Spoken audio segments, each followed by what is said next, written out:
Welcome to my channel, and today I'm very excited. We are in Dubai, and have a very special personality with us today, Majd Abbassi. Majd is the head of Pioneering Council at Dubai Police. He's also a management consultant, trainer, assessor, and a lead auditor. Majd, thank you very much for inviting us to your place. It's really my privilege to be here. How are you?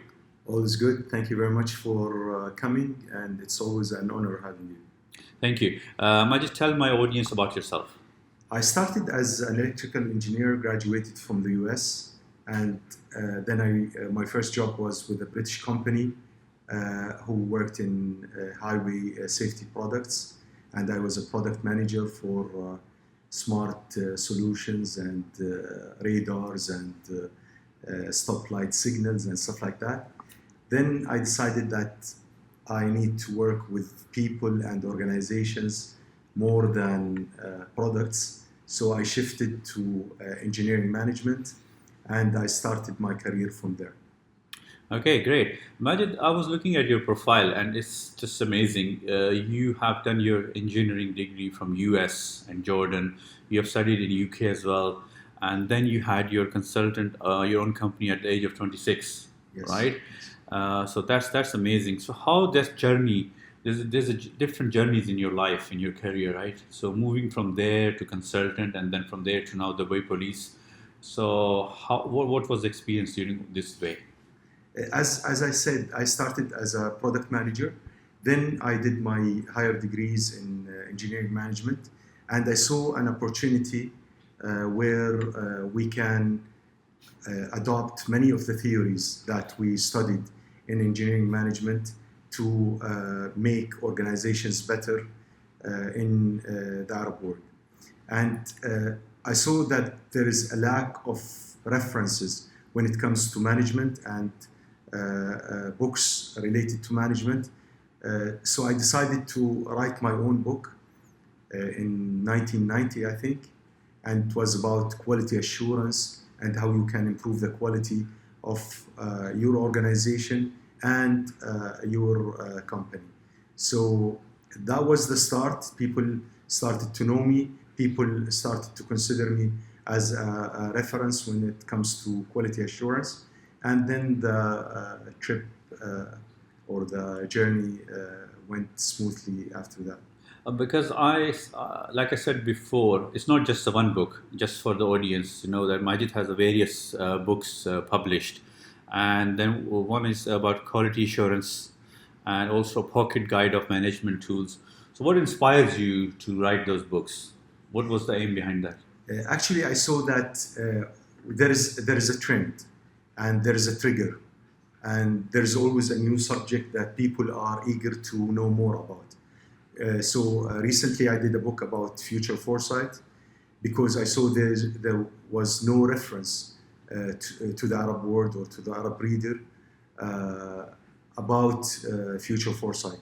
So I did a book that targeted that audience, and then we always look for the new trend, we always look for the new needs, the new requirements, and study the scope and come up with a book that summarizes all the concepts, all the new methodologies, all what the reader needs to know in order to implement something that will help his organization or his company. Okay, that's great. The very interesting thing is, I watched that clip earlier as I was looking at your profile about Dragon's Den Arab. You're very young there, and you're pitching it through the panel, and you're very calm. Usually people are very nervous. What's the story behind that? How that happened? Actually, I was chosen to lead an organization that started by the USAID in Jordan. The aim of that organization was to improve the performance of the public sector. So they wanted best practices that we implement in the private sector, implemented in the public sector.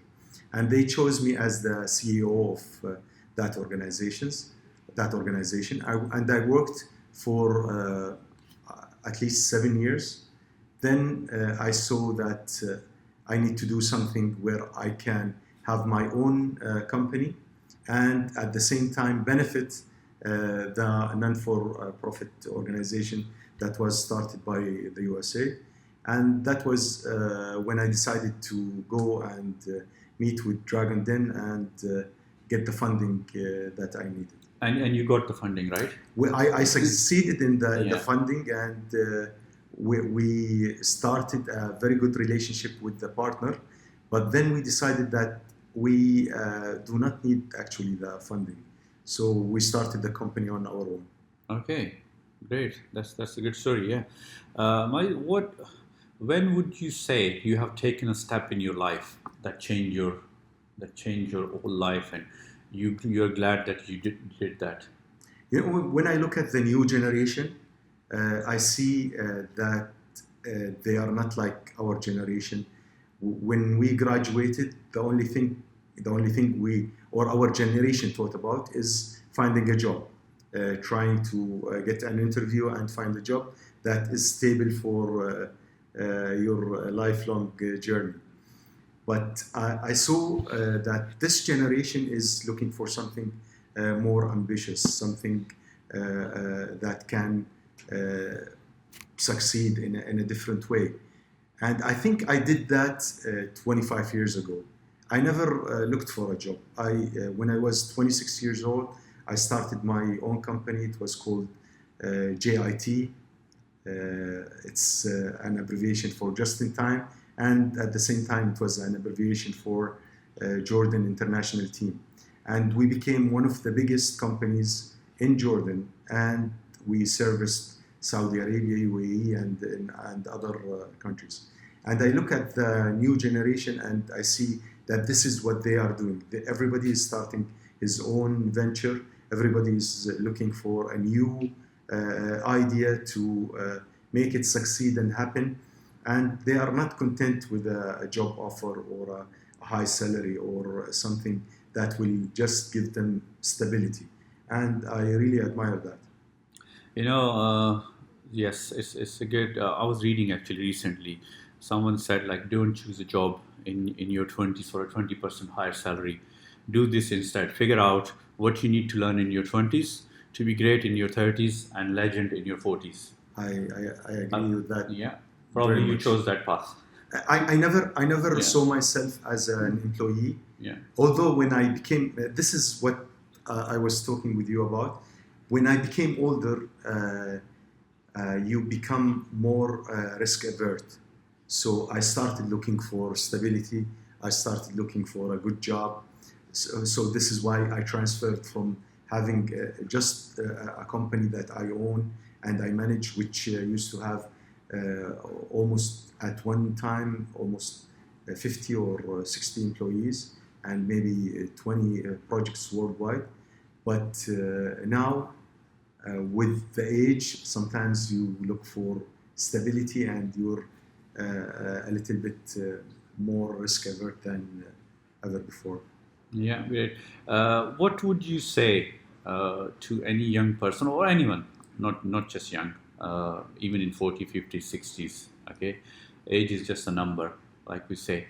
What would you say to the person who wants to start a new business, they want to be an entrepreneur, they want to do something new, not just 9 to 5 job, but they are reluctant to take that step? There's obvious reasons behind that. What message you would give to that person? First of all, follow your passion. Make sure that whatever you do is something that you love, something that you respect, and something that you can see a great future for. So this is very critical. Don't be content with a 5 to 9 job or any regular job. If you have a great idea, go with it. And I know this generation has so many great ideas. And I think what you can deliver to the globe, to the world, is totally different than what we could have delivered 20 years ago. So be as passionate, follow your passion and be passionate. And but one critical advice: don't rush things. Go and achieve your goals, Yeah. but don't rush it. this is one of the biggest mistakes I did. I rushed so many things. I wanted to have my own company succeed in no time. I had to do so many things at the same time. I don't think that I will advise any of the new generation to do that. Do whatever you love, do whatever you are passionate about, but please don't rush it, and you will make great successes. So be passionate, okay, and be patient, okay. Be patient. consistent, okay. Keep doing what you love, okay, but don't rush. I think it's a great message, and I think lots of young people have this issue. I think they want to succeed very quickly in today's day and age. And I can see that as well. Like you are doing this certain project which you like to do, but then you say, okay, I'm going to leave it and jump to another one. And then that's the third one. That's the worst thing to do. Yeah. Even studies showed that being consistent and being someone who follows his dream, but in a way that is not rushed in any manner, is the formula for success. Follow what you think you can succeed in and what you are happy in, and you will succeed. This is why I wrote a book about organization happiness. It's not about managing organization with strategies and processes. It's creating a culture that everybody is happy in, honored to be part of, and is feeling part of the team, as he's really considered, his thoughts are considered, his judgments are respected. Any organization that succeeds is an organization with a great culture, with a happy, successful culture. Majid, thank you for a nice chat with us and inviting us once again. One last thing. What's your passion in life? Maybe the most critical thing is to leave something that impacts or will impact the organizations and the management of organizations in general. One of the best things that I did, and I'm really honored to be part of that, is that whatever a complex situation that you can face in any organization, we can simplify it, we can segment it, and we can change that to an opportunity that by utilizing that, we can improve the organization, help the organization become better. So my best thing that people will remember me by is that I always make things much simpler, and you can always succeed by seeing problems as simple problems, and then you provide great solutions to these simple problems. Yeah, so basically simplify the things. Don't take too much stress. Don't put, and like I always say, if you can't control it, then don't worry about it. You cannot Okay. do anything about it. So don't be stressed about that. It's a great message. Majid, thank you very much once again inviting us. It's my pleasure to be here, and thank you. Thank you very much. It's a great honor. Thank you. To my audience, I'll see you soon. Thank you. Bye-bye.